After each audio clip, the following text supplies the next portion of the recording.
झालेली नाही। महाराष्ट्राचं सरकार सकल मराठा समाजाला आरक्षण देण्यासाठी कटिबद्ध आहे। सरकारने 10% आरक्षण मराठा समाजाला दिलेले आहे। त्याच्या अनुषंगाने जे काही लाभ आज नोकरीत किंवा प्रवेशासाठी पाहिजे त्याची सुरुवात त्या ठिकाणी झालेली आहे। तरांगेंची जी मागणी आहे ती आणखीन ओबीसीच्या घटकातूनच आरक्षण त्यांना मिळालं पाहिजे अशी आहे। राष्ट्रवादी काँग्रेस पक्षाकडून आमची सर्वांचीच आणि राज्यातील सर्वच पक्ष जे सर्व पक्ष आहेत राजकीय पक्ष त्या राजकीय पक्षांची एक बैठक झाली। त्या बैठकीमध्ये सर्वांनी एक मताने ठरवलेलं आहे की मराठा समाजाला आरक्षण दिलं पाहिजे, पण ओबीसीच्या आरक्षणाला धक्का न लागता ते दिलं गेलं पाहिजे। काल जो काही राजकोट किल्ल्यावर प्रकार झाला, जो काही राडा झाला, त्याच्या निषेधार्थ सत्ताधारी पक्ष म्हणजे आपले राज्यात सगळीकडे आज आंदोलन होणार आहे, कितपत योग्य आहे सत्ताधारी पक्षाला? आपण गल्लत करतात। कालच्या घटनेबद्दल नाही केलं, आज आमचं आंदोलन काल काय राडा झाला त्याच्याबद्दलचं नाही। माझी आपल्याला विनंती आहे की चुकीचं इंटरप्रिटेशन लावू नका। दुर्दैवीरित्या छत्रपती शिवाजी महाराजांच्या पुतळ्याच्या संदर्भात जे घडलं त्याच्याबद्दलचं मुख्य आंदोलन आहे। मला असं वाटतं की आपण समजून घेतलं तर ते बरं राहील। कालच्या कुठल्याही घटनेच्या बद्दलचं तर मी मगाच सांगितलं, यांच्या प्रश्नाला उत्तर देत असताना स्पष्टपणाची भूमिका राष्ट्रवादी काँग्रेस पक्षाकडून मांडली का आपण सांगताय तसं वस्तुस्थिती नाही। आपल्याला विनंती आहे की जे आम्ही केलंय तेवढा पुरतं सीमित आपणही समजून घ्यावं। मालवणमध्ये छत्रपती शिवाजी महाराजांचा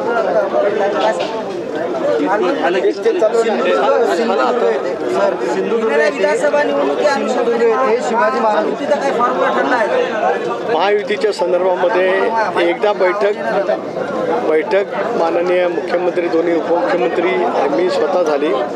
येत्या 8 दिवसामध्ये सुद्धा आम्ही एकत्रितपणाने त्या संदर्भामध्ये बसणार आहोत आणि जागा वाटप आज विद्यमान सदस्य असलेल्या जागा मग भारतीय जनता पक्षाची असतील, राष्ट्रवादी काँग्रेस पक्षाचे असतील, शिवसेनेचे असतील आणि मग मित्र पक्षाच्या जागा या संदर्भातला सारासार विचार करून योग्य तो निर्णय लवकरात लवकर घेतला जाईल।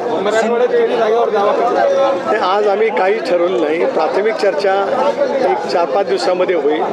त्या चर्चेच्या अनुषंगाने आज राज्यभरामध्ये भारतीय जनता पक्षाच्या विद्यमान जागा, विद्यमान सदस्य, राष्ट्रवादी काँग्रेस पक्षाचे एकत्रित असलेले विद्यमान सदस्य, शिवसेनेचे एकत्रित सदस्य आणि मग इतर मित्र पक्ष याच्या आधारावरती आम्ही चर्चा त्या ठिकाणी सुरू करू। राष्ट्रवादी शरद पवार गटाने ट्विट केले की गुलामांची यात्रा आहे आणि दमदाटीचा वाटत असेल की गद्दारी महाराष्ट्राविषयी शरद पवार गटाने ट्विट केले गुलामांची यात्रा।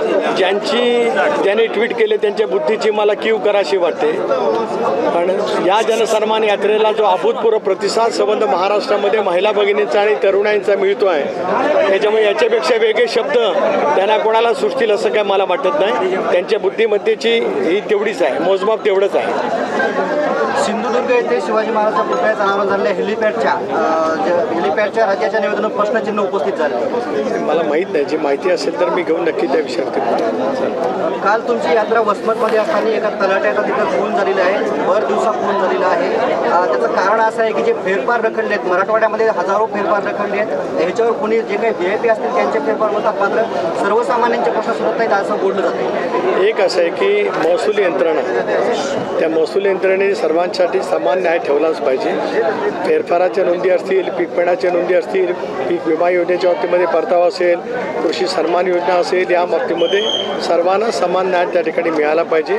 कालची घडलेल्या घटनेच्या संदर्भामध्ये काल उपमुख्यमंत्री या नात्याने दादांनी वरिष्ठ पोलीस अधिकारी, जिल्हाधिकारी यांच्याजवळ त्यांनी माहिती घेतली आणि त्याच्या संदर्भातली कठोर कारवाई करायला त्यांनी सूचित केलेलं आहे।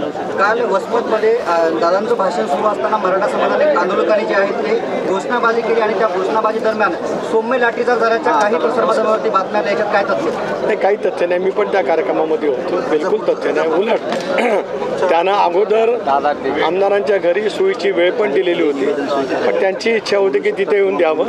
दादांचं भाषण चालू असतानाच त्यांची निवेदनं दादाने त्या ठिकाणी स्वीकारलेली आहेत। त्याच्यामुळे अतिशय सौजन्याने जे आंदोलक त्या ठिकाणी आले होते त्यांच्याजवळ सन्मानपूर्वक चर्चा करून त्या संदर्भातली भूमिका दादांनी त्या ठिकाणी मांडलेली आहे। लाडकी बहीण योजना शासनाने काढलेली आहे, पण अनेक बहिणींचे फॉर्म भरले नाही आहेत आणि आपला जो नारी शक्तीचा ॲप आहे त्याच्यावरचा जो हेल्पलाईन नंबर आहे तो सुद्धा स्विच ऑफ दाखवत आहे। मग टेक्निकल टीम नाही आहे का? लोकांचे फॉर्म भरले कसे जावेत? एक तर महाराष्ट्रामध्ये जवळपास 1,60,00,000 आसपास अर्ज भरले गेले। उरलेले अर्ज भरण्याचे करतो, त्याच्या सुलभता कशी येईल याचा प्रयत्न आहे. आत्ता सुरज चव्हाणांनी जी माहिती दिली ती राष्ट्रवादी काँग्रेस पक्षाच्या वतीने आम्ही हेल्पलाईन सुरू केलेली आहे. हेल्पलाईन नंबर कुठे आहे? 9861717171.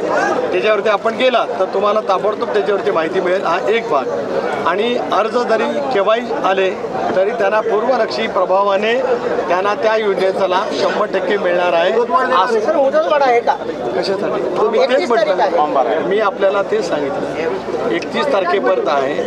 योग्य वेळेला शासन या संदर्भातला विचार करेल आणि सप्टेंबर महिन्यामध्ये जरी मुदत दिली तरी त्यांना पूर्वलक्षी प्रभावाने त्याचा फायदा नक्की मिळेल. फक्त त्या योजनेच्या निकषाप्रमाणे ते त्या ठिकाणी पात्र ठरले पाहिजे.